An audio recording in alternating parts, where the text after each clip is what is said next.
Étienne Durand. Présenté par Jacques Roubaud. Texte lu par Florence Delay, Janie Gastaldi, Pierre Lartigue, Jacques Roubaud. Musique. Concert à 2 viols égales du Sieur de Sainte-Colombe par Mathieu Luçon, Yuka Saito. Réalisation Janine Antoine.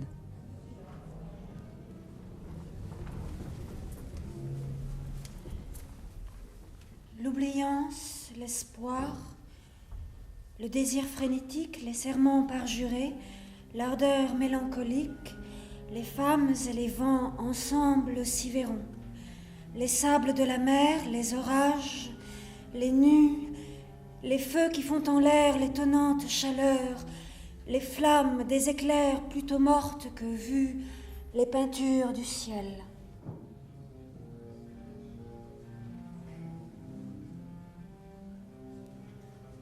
Étienne Durand naquit en la ville de Paris l'an 1590 d'une famille de conditions assez relevées et fort riche en biens. Il exerça une charge de contrôleur provincial des guerres et comme il était homme de petite taille mais de belle apparence, il avait beaucoup de belles qualités intérieures. Il dansait, chantait et touchait le luth à merveille. Son entretien était fort agréable et fort divertissant. Ses vers étaient également ingénieux, doux et forts. Sa prose était pleine d'esprit et fort pathétique. Les seuls ouvrages que j'ai vus de lui et qu'il a publiés sont ceux qui s'ensuivent. Les épines d'amour où sont traités les infortunés amours de Philadon et Colisée. C'est une histoire tragique, en prose, entremêlée de quelques vers, imprimée à Rouen l'an 1608, dont la lecture ne sera point insupportable à ceux qui considèrent que c'est une production de l'esprit d'un jeune homme qui, comme il le dit lui-même dans sa préface, n'avait qu'à peine atteint le 18e avril de son âge et qui promettait des fruits d'un juillet plus agréable. À Mademoiselle de Fourcy, votre gloire, florissante en mes épines, fera soir Colisée à l'ombrage de votre mérite et mes désirs sous l'éclair de votre beauté. Éclatez donc, mademoiselle, quelques rayons de votre bel œil pour émouvoir ces petites plantes à la naissance de leurs fleurs dans les mains du populaire, afin que d'une voix sans voix, ils disent partout que je suis, mademoiselle, votre plus humble cousin et serviteur, Étienne Durand. Son livre « Méditation de E. D », imprimé à Paris en l'an 1611, en in-octavo, sans le nom de l'imprimeur ni la date de l'année de l'impression, et qu'il me donna l'an 1618, c'est-à-dire 7 ans ou environ après qu'il fut imprimé, est un petit mais beau recueil de ses poésies. Il contient plusieurs vers amoureux, fait pour une belle qu'il aimait et qu'il a célébrée sous le nom d'Uranie. Il y a des sonnets, des stances, des chansons, des odes et des élégies si passionnées et si pleines de nobles sentiments que son siècle n'a peut-être rien produit de plus fort ni de plus relevé. Celui qui le premier vers le monde nouveau osa guider sa nef d'une face assurée, découvrit une mer de fleurs toutes parées, ou plutôt un printemps qui flottait dessus l'eau. Tout ravi de merveille en un objet si beau, curieux il s'élance en ce nouveau néré, mais il ne trouva rien qu'une onde colérée qui pensa sous des fleurs lui cacher un tombeau. Aussi menant mon cœur sur le flot amoureux, amour ne me fit voir que des ris et des jeux, puis, m'ayant attiré, fit des seins sur ma vie.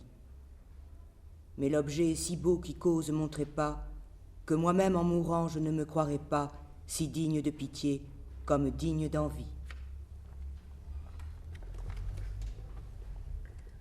Assembler nuit et jour des soupirs à des plaintes, souffrir 1000 douleurs, l'éther par devoir, brûler d'un feu secret qui ne se saurait voir, et remplir mon esprit de soupçons et de craintes, allumer des désirs, leur donner des contraintes, voir mon espoir changer d'effet et de pouvoir, voir envoler le bien que je pensais avoir, voir mes supplices vrais et mes délices feintes, chercher je ne sais quoi, que dire je ne puis, faire semblant de fuir ce que plus je poursuis, me mentir à moi-même et me paître de songes, mêler la jalousie avec la passion, Si cela n'est aimé avec perfection, tout ce qu'on dit d'amour n'est que fable et mensonge.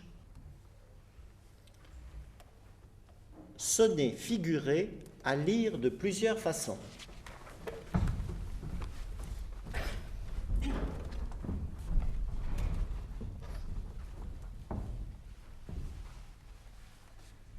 Ô amour, une dame me blesse à la mort.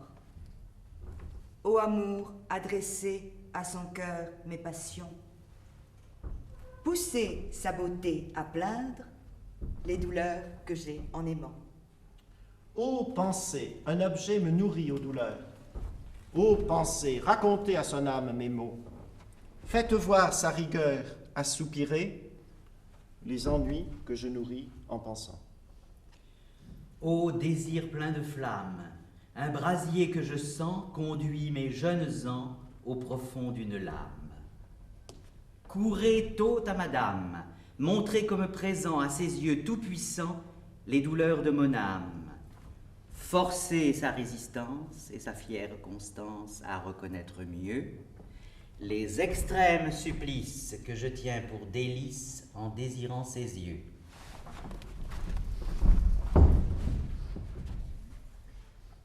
Ô amour, une dame me blesse à la mort. Ô pensée, racontez à son âme mes maux. Forcez sa résistance et sa fière constance à reconnaître mieux les ennuis que je nourris en pensant.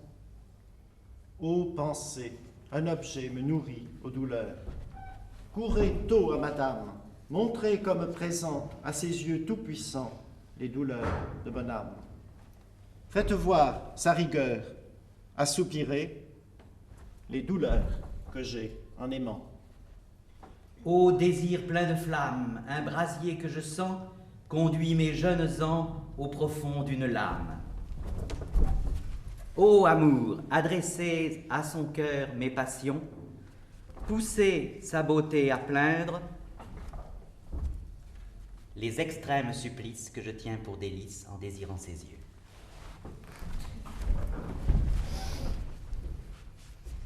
Ô amour, ô pensée, ô désir plein de flammes, une dame, un objet, un brasier que je sens, me blesse, me nourrit, conduit mes jeunes ans à la mort, aux douleurs, au profond d'une lame.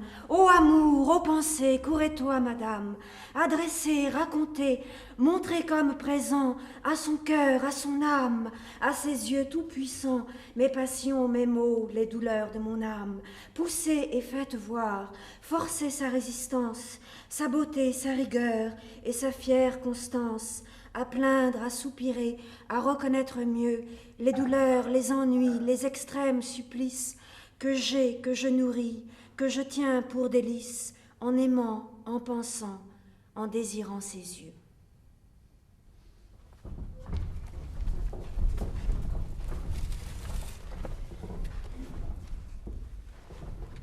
Avant le sac de Troie, on voyait par les rues Cassandre d'un long siège annonçait le malheur, sans qu'aucun des Troyens en pût prendre la peur, ni croire du destin les forces inconnues.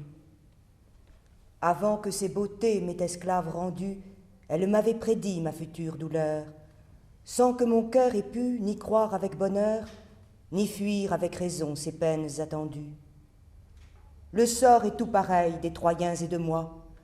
Ils sont morts pour n'avoir à Cassandre mis foi, moi pour n'avoir pas cru la belle qui me tue. Mais Cassandre et ma belle ont bien du contredit, car Cassandre périt en sa perte prévue, et ma belle triomphe au mal qu'elle a prédit.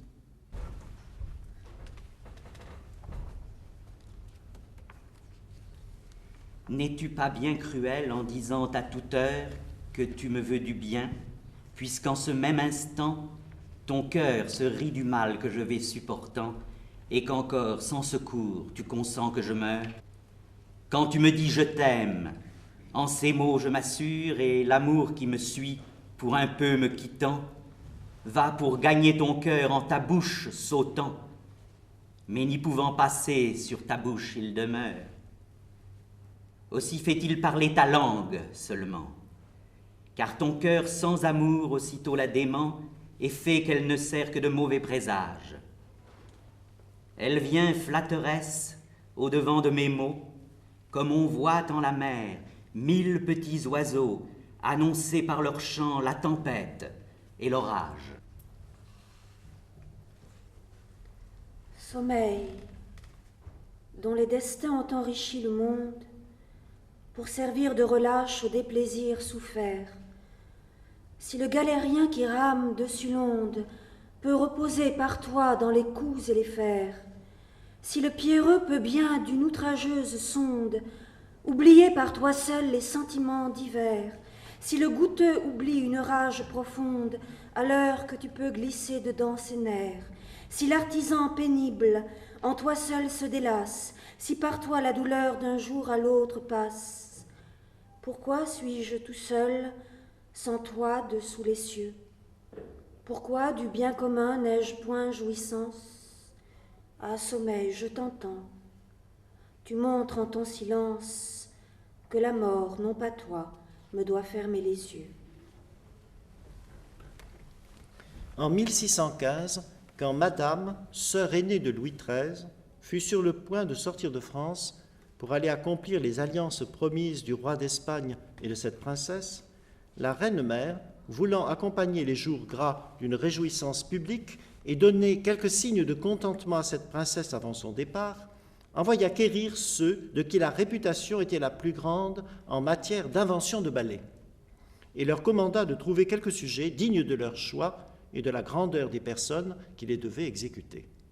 Et comme tous les plus habiles hommes de France eurent à l'envi travaillé pour un si noble dessein, après plusieurs comparaisons, les uns et les autres, et ne sachant quasi s'arrêter pour la beauté de tous, enfin la reine se résolut de prendre celui que proposait Étienne Durand, comme le plus haut, le moins embrouillé, et rapportant le plus à la qualité de Madame qu'il faisait être une Minerve.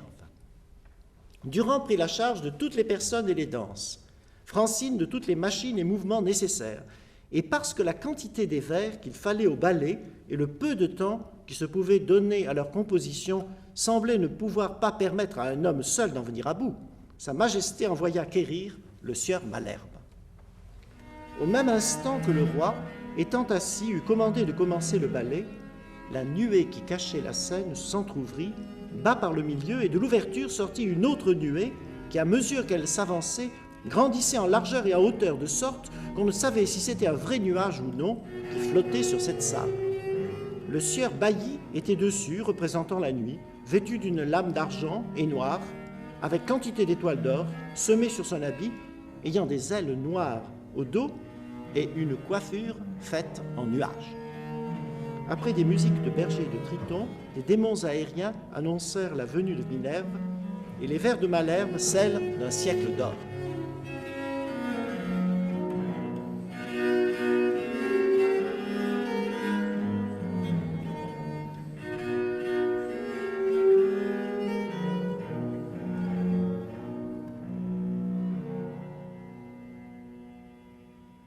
La fête achevée, Étienne Durand poursuit le débat d'amour. Il écrit des stances, se voit en dragon couché sur son trésor, ou bien il médite sur le bonheur d'être une puce. Il imite Ovide. Stance de l'amour. On dit qu'aux premiers ans de l'enfance du monde, le loisir, se couchant dessus le bord d'une onde, prit à force Vénus, qui cet amour conçut. Puis après que voyant sa grossesse accomplie, Vénus prit la jeunesse avec la folie, qui, comme sage femme, en ses bras le reçut. Aussi veut-il avoir les attraits de sa mère, et veut que nous ayons l'oisiveté du père. Autrement, notre cœur repousserait ses coups. Mais bien que par ces deux sa puissance soit forte, s'il ne trouvait encore la folie à la porte, à peine pourrait-il jamais entrer chez nous. Mais hélas, qui n'a point son âme ensevelie d'attrait, d'oisiveté ou de quelque folie? Qui n'a de l'un des trois un peu l'esprit taché? Nos raisons sont souvent par les attraits bannies. L'oisiveté nous fait nos propres tyrannies, et la folie encore nous fait plaire au péché. Quel que soit cet amour, il a d'étranges forces. Il fait de bien grands feux de petites amorces. Et comme un feu s'accroît, plus il trouve de bois, plus amour a d'attrait, plus il a de victoire, plus nous sommes oisifs, et plus il nous fait croire que c'est aimer son bien que de suivre ses lois. Mais alors qu'il a pris en nous quelque puissance, il détruit le repos dont il a pris naissance, et notre aise périt en son accroissement comme un ver qui, naissant d'un bois par pourriture, ronge le même bois et s'en sert de pâture, apportant la ruine à son propre élément. Tel ne pense à l'abord de l'amour que sans rire, qui se sent peu à peu glisser dans le martyre, puis l'espoir de guérir lui défend de quitter. Le temps perdu lui fait en perdre d'autres encore, comme un joueur qu'un feu d'avarice dévore, qui perd tout ce qu'il a pour vouloir s'acquitter.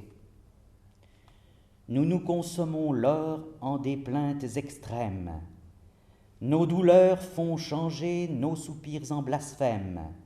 Nous détestons un feu par nous-mêmes allumé.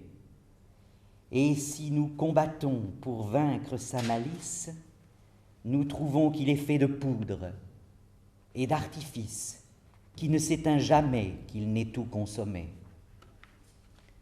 Que si notre raison veut parfois entreprendre d'éteindre ce brasier dedans sa propre cendre, pensant chasser l'amour, elle ôte son repos, si la raison le fuit, le désir le rappelle, comme le batelier mène à bord sa nacelle, encore qu'en l'y menant il y tourne le dos.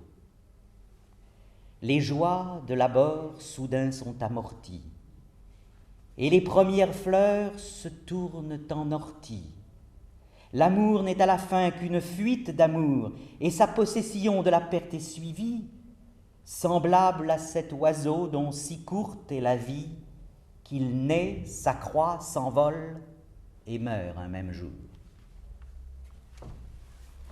Des cheveux ondulés dont amour fait serrer un front de majesté, de douceur et de grâce, un sourcil dont ce Dieu fait un arc pour sa chasse, un œil comblant l'esprit de langoureux projets, un nez où la nature a posé mille attraits, une joue où l'œillet dans la rose s'enlace, une bouche de feu qui ne produit que glace, un sein pour qui l'amour fait aimer tous ses traits, un propos enchanteur qui fait languir les âmes, et mille autres beautés ont allumé mes flammes et fait changer mes ris en soupirs ennuyeux. Mais admirant toujours ces beautés admirées, je suis comme un dragon sur les mines dorées, qui n'en peut recevoir plaisir que par les yeux. Je voudrais bien être vent quelquefois, pour me jouer aux cheveux d'Uranie, puis être poudre aussitôt je voudrais, quand elle tombe en sa gorge polie. Soudain encore je me souhaiterais pouvoir changer en cette toile unie qui va couvrant ce beau corps que je dois nommer ma mort aussitôt que ma vie. Ces changements plairaient à mon désir, mais pour avoir encore plus de plaisir, je voudrais bien puce être devenue. Je baiserai ce corps que j'aime tant, et la forêt, à mes yeux inconnus, me servirait de retraite à l'instant. Quelle erreur de mettre en lumière ce que la nuit sait seulement, et ce qui se fait en arrière le publier ouvertement. La courtisane vagabonde qui l'inconnu va décevant, se retirant de tout le monde, ferme sa porte auparavant. Et toi, par une erreur extrême, publieras-tu ton mal caché et confirmeras-tu toi-même le jugement de ton péché. Au moins songe à toi davantage, va les pudiques imitant, encore que tu ne sois pas sage, je te croirai l'être pourtant. Tout ce que tu fais, fais-le encore, ni le moi tant seulement, et fais que ta bouche n'aborde de discourir modestement. D'autres lieux veulent des malices et des attraits délicieux. Remplis tous ces lieux de délices, chasse la honte de ces lieux. Mais en sortant à la même heure, chasse aussi ta lascivité, et que dedans ton lit demeure ton crime et ta lubricité. Là ne crois point que ce soit honte de jeter la chemise à bas, qu'une jambe sur l'autre monte pour mieux soutenir les combats, là que des langues les pointures dans les lèvres saillent fourrant, et qu'amour en 1000 postures aille une Vénus figurant, que la plainte y soit redoublée pour aider au contentement, et que la couchette ébranlée tremble d'un lascif mouvement. Mais prenant chemise nouvelle, reprends aussi l'honnêteté, et fais que par honte tu scelles l'ouvrage de l'obscurité. Repais le monde d'artifice, et moi d'un discours inventé, et fais au moins que je jouisse de ma sotte crédulité. Pourquoi te vois-je tant écrire? Pourquoi t'écrit-on si souvent? Pourquoi vois-je sans le dire ton lit plus creux qu'auparavant? Pourquoi ta perruque brouillée, plus que le somme ne la rend, et ta gorge est-elle mouillée avec l'empreinte d'une dent? Autant de fois que tu confesses l'avoir fait, j'enrage, je meurs, et dans mes artères sans cesse, je sens des mortelles froideurs. J'aime et vainement prends en haine ce qu'il faut aimer malgré moi, et voudrais pour finir ma peine pouvoir mourir. Mais avec toi, je ne manquerai de ma vie, de ce que tu tiendras secret, et veux, s'il m'en prend une envie, qu'elle soit prise pour forfait. Que si, par mauvaise aventure, sur le fait je te prends un jour, et que mes yeux voient l'injure méchamment faite à mon amour, ce que j'ai vu par finesse, ni moi que je l'ai vu, et fait tant que je te confesse que mon œil propre s'est déçu. Bien facile t'est la victoire pour tromper un qui le veut bien. Il ne te faut que la mémoire de me dire qu'il n'en est rien. Je me souviens, en ma jeunesse, que l'étant un jour allé visiter en son logis sur la grande réputation qui s'était acquise à la cour de faire des vers aussi bien que pas un de son siècle, je le trouvai sur son dîner à table où, après les compliments ordinaires, il me dit que sa table n'était alors que celle d'un simple philosophe, mais qu'il espérait que dans peu de temps, elle serait la table d'un grand seigneur, et qu'au lieu de 3 plats dont on le servait, il espérait d'être bientôt servi à 3 services. Ce désir de grandeur le conduit à régler un ballet somptueux qui sera dansé par le jeune roi Louis XIII le 29 janvier 1617, la délivrance de Renaud.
La délivrance de Renaud.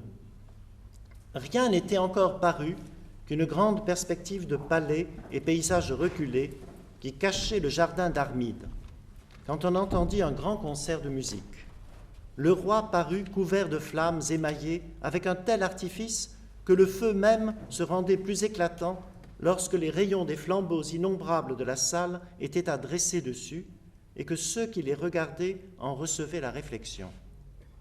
N'eût été la douceur extrême de ses actions, on eût cru que sa majesté s'était couverte de feu pour consommer ses ennemis. Tous les démons s'évanouirent. Puis les cavaliers arrivèrent qui n'avaient d'autre but que délivrer Renaud. Armide alors fit voir le premier effet de ses charmes. La montagne se tourna sur elle-même, les rochers secouèrent leurs têtes immobiles, et en leur place parurent de beaux jardinages. Les fontaines pissaient à travers le stuc, et la nouveauté de cet aspect arrêta quelque temps les cavaliers qui virent une nymphe échevelée et toute nue sortir du bassin de la fontaine du milieu et chanter « Laissez Renaud loin des armées ». D'autres eussent été arrêtés par la douceur de la voix ou la beauté de la nymphe. Mais les oreilles et les vues de ces cavaliers étaient bouchées, et leurs baguettes suppléant à leur courage, qui leur défendait d'employer des armes sur une femme belle et nue, ils la forcèrent de se replonger en l'eau d'où elle était sortie pour les arrêter. Aussitôt parurent 6 monstres. 2 avaient la tête, les ailes et les pieds de hibou, avec le reste du corps couvert d'un habit de jurisconsulte.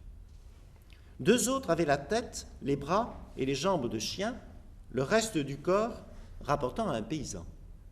Et les 2 derniers, ayant tête, bras et jambes de singe, représentaient une fille de chambre. Ils attaquèrent les cavaliers. Quand les monstres furent mis en fuite, les cavaliers découvrirent Renaud, transporté d'aise en la possession de son armide. Il était couché sur les fleurs que l'eau des fontaines arrosait en tombant. Pleins d'ardeur en la rencontre de ce qu'ils cherchaient, les cavaliers s'arrêtèrent tout court à l'entrée de ce jardin et faisant voir Renaud à lui-même dans l'écu de cristal qu'ils avaient apporté, l'emmenèrent hors de ce lieu enchanté jusqu'au milieu de la salle où ce guerrier eut honte de sa jeunesse ainsi passée.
Armide accourt éplorée sur les lieux que Renaud a laissés, voit ses fontaines taries, ses nymphes muettes, ses monstres chassés.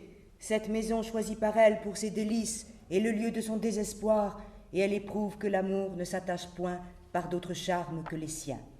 De dépit, elle appelle ses démons par des conjurations toutes nouvelles, mais écrevisses, tortues ou limaçons, il semble qu'ils ont plaisir à se moquer de son inquiétude. Parlez, démons, Armide vous demande, qu'est devenu Renaud? Jupiter en sa maison céleste l'aurait-il enlevé? Non, non, l'amour du change ou l'humaine malice se laisse aller souvent, fait qu'à mon dame son cœur plein d'artifice a mis la voile au vent. Sortis de leur coque, les démons paraissent en forme de vieilles. Depuis le nombril en haut avec grand chaperon à l'antique, ayant la queue détroussée, un corset de satin noir chamarré d'argent. Et du nombril en bas, des culottes à l'antique, dont les canons descendent jusqu'au bas des genoux. Bottées et éperonnées, toutes ces vieilles entraînent Armide en se moquant. Après un moment de relâche, entra dans la salle un petit bois, dans lequel chantaient 16 cavaliers avec salades en tête et grandes plumes pendantes en arrière. Puis d'autres vinrent, qui représentaient les soldats de l'armée de Godefroy. Allez, courez, cherchez de toutes parts ce superbe Renaud. Des 2 côtés du théâtre s'élevèrent 2 grands palmiers, et au milieu, Godefroy et les chefs de son armée s'assemblèrent. Le roi, comme un autre Godefroy, était sur un trône, dans un pavillon de toile d'or, et l'éclat des pierreries cacha pour un temps la majesté de son visage. Ainsi le ballet se finit et fit passer une nuit plus délicieuse que la plus belle journée de printemps. Les vers d'Étienne Durand étaient ingénieux, doux et forts, sa prose fort pathétique. Mais plût à Dieu qu'avec un esprit si propre à la cour, il eût joint un peu plus de conduite et de jugement, il ne serait pas tombé dans le funeste précipice où nous l'avons vu perdre. Le désir de paraître encore plus qu'il n'était fit qu'il voulut s'intéresser et se mettre trop avant dans les affaires d'État. Attaché au parti de la reine-mère, Étienne Durand se lie à 2 Italiens, les frères Citti, et compose avec eux un écrit apologétique en faveur de Marie de Médicis et de Concini. Mais ce libelle est aussi injurieux pour le roi qui est comparé à Néron. Derrière tout cela se devine l'intérêt des cours étrangères, la main du grand-duc de Toscane. Lorsqu'Étienne Durand est arrêté, un de ses amis peintres, Quentin Varin, qui habitait un galetas de la rue de la Verrerie, disparaît. On venait de lui confier les peintures de la galerie du nouveau palais du Luxembourg, et il se cache si bien qu'il faut faire appel à Rubens d'Anvers. Varin a raison d'avoir peur.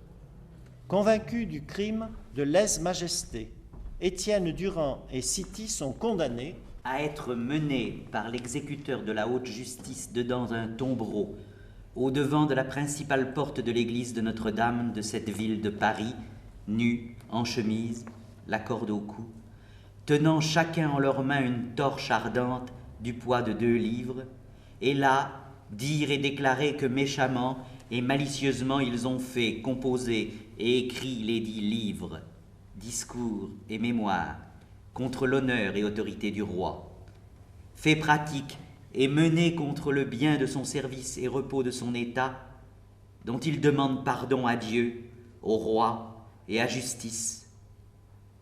De là être mené et conduit en la place de grève de cette dite ville, et là être lesdits François Citti et Durand rompus vifs et brisés sur un échafaud, qui pour ce faire sera dressé aux 10 lieux, et mis sur une roue pour y demeurer tant que mort s'en suive, et après être leurs corps, ensemble les 10 livres et discours brûlés, et leurs cendres jetées au vent, ce qui fut fait le 19 juillet 1618.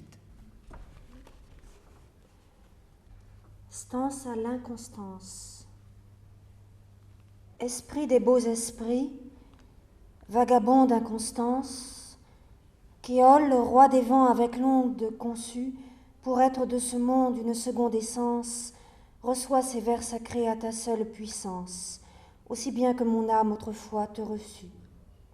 Déesse qui partout et nulle part demeure, qui préside à nos jours et nous porte au tombeau, qui fait que le désir d'un instant naisse et meure, et qui fait que les cieux se tournent à toute heure, encore qu'il ne soit rien ni si grand ni si beau. Si la terre pesante en sa base est contrainte, c'est par le mouvement des atomes divers. Sur le dos de Neptune ta puissance est dépeinte, et les saisons font voir que ta majesté sainte est l'âme qui soutient le corps de l'univers. Notre esprit n'est que vent, et comme un vent volage, ce qu'il nomme constance est un branle rétif. Ce qu'il pense aujourd'hui, demain n'est qu'un ombrage. Le passé n'est plus rien, le futur un nuage. Et ce qu'il tient présent, il le sent fugitif. Je peindrais volontiers mes légères pensées, mais déjà le pensant, mon pensée est changé. Ce que je tiens m'échappe, et les choses passées, toujours par le présent, se tiennent effacées. Tant à ce changement mon esprit est rangé.